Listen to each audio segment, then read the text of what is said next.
अस्सलाम वालेकुम। Lecture number 2 में हम experimental background of atomic chemistry की बात करेंगे।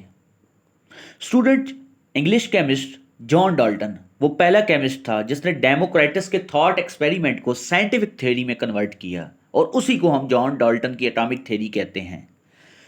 एक्चुअली उसने एक बुक लिखी और उस बुक का नाम था new system of chemical philosophy और उसको प्रेजेंट किया और उसमें उसने एक्सपेरिमेंटल पिक्चर प्रेजेंट की किसकी कि किस तरीके से एलिमेंट्स मिलकर कंपाउंड्स बनाते हैं। यहां पर मैं आपके प्रीवियस कॉन्सेप्ट्स को अपलोड करता चलूं। स्टूडेंट, जैसे कि आपको पता है कि element same type of atoms होते हैं, उनका एटॉमिक नंबर भी सेम होता है और उनको डिकम्पोज नहीं किया जा सकता। Like O2, H2, Cl2, these are all elements because they have same atomic number and they can't be decomposed। उनको तोड़ा नहीं जा सकता, स्प्लिट नहीं किया जा सकता और एटॉमिक नंबर भी उसका सेम है। जैसे Cl2 क्लोरीन का भी 17, सेकंड क्लोरीन का भी 17 और दोनों एक जैसे टाइप के एटम्स के हैं। जैसे क्लोरीन क्लोरीन दोनों एक जैसे टाइप के एटम्स है। जैसे H2 हो गया। अब डिफरेंट एलिमेंट्स, मैं बात कर रहा हूं different elements like carbon, oxygen, both are different elements. Different elements मिलकर एक डेफिनेट फिक्स्ड रेशियो में कंबाइन होंगे और बनाएंगे हमारे पास कंपाउंड।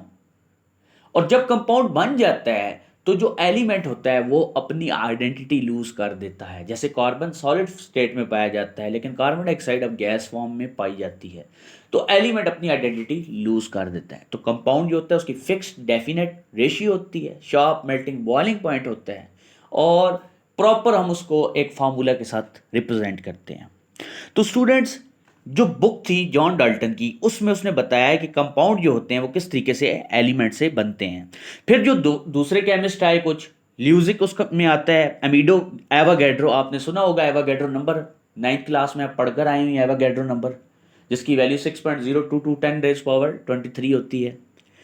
तो स्टूडेंट, गेल ल्यूसिक और अमीडो एवागेड्रो उन्होंने जॉन डाल्टन की थ्योरी को सपोर्ट किया और एटॉमिक केमिस्ट्री की प्रॉपर जो फाउंडेशन थी वो उस टाइम सेट हो गई और डेमोक्राइटस का जो कॉन्सेप्ट था वो रियल एक्सपेरिमेंट में कन्वर्ट हो गया। और यही हमारी जो एटॉमिक फिलॉसफी है एटॉमिक केमिस्ट्री की।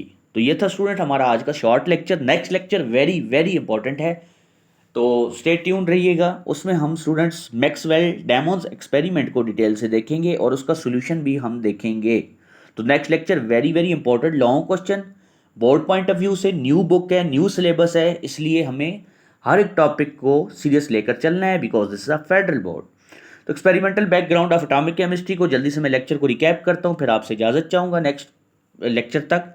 तो स्टूडेंट्स, 1808 में इंग्लिश केमिस्ट जिसको जॉन डाल्टन कहते हैं, तो जॉन डाल्टन वो पहला था जिसने डेमोक्राइटस के कॉन्सेप्ट को एक्सपेरिमेंटली जो था वो एक साइंटिफिक थ्योरी में कन्वर्ट किया। उसको जॉन डाल्टन एटॉमिक थ्योरी कहते हैं। उसने एक बुक लिखी थी new system of chemical philosophy और उसमें एक्सपेरिमेंटल पिक्चर जो थी वो किसकी प्रेजेंट की कि किस तरीके से एलिमेंट्स कंबाइन होके कंपाउंड्स बनाते हैं, जिसकी फुल डिटेल मैंने आपको बताई है। अभी भी आपको इसमें किसी किस्म की कन्फ्यूजन है बिकॉज आपके प्रीवियस 9th मैट्रिक लेवल के कॉन्सेप्ट जब तक पक्के नहीं होंगे तो हम आगे हमारा चलना जो होगा वो डिफ़िकल्ट हो सकता है बिकॉज न्यूमेरिकल्स में और डिफरेंट टर्म्स में हमें प्रीवियस कॉन्सेप्ट जो होंगे वो हमारे यूज़ होते हैं। Okay students, because chemistry is a conceptual subject.